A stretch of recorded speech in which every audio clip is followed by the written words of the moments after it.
There's the huge proliferation of data now. We call this big data because it's big, it's enormous, and there's a lot of it. So the problems now that companies are facing is, what do you do with this capability of always available systems, always available phones, always available devices, so the mobility side of the house.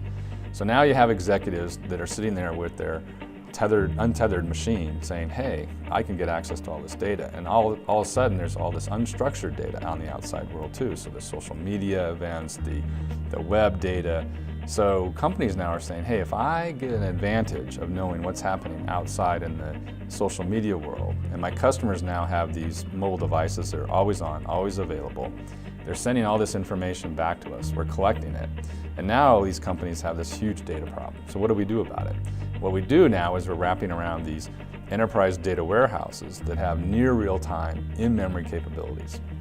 So imagine a world where we used to have this delayed reaction of getting reports. Forget it, game's over. Now we're talking about is real-time analytics on top of real-time data stores, massive amounts of data, because we can afford it. Computing power is there, we can do it in the cloud, we don't have this latency problem. And now the analytics really become what the first order of problem solving. So if I can know what's happening in near real time, wow, what an advantage that gives me. I know what's happening to my frontline customers.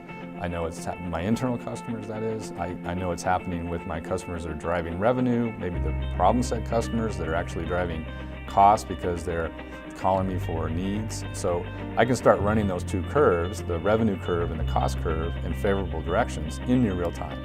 So that's what big data is giving us. They're giving us a huge opportunity to work on top of these large amounts of data sets in near real time. And then analytics is really where the game is played, now that we have the computing power to do that.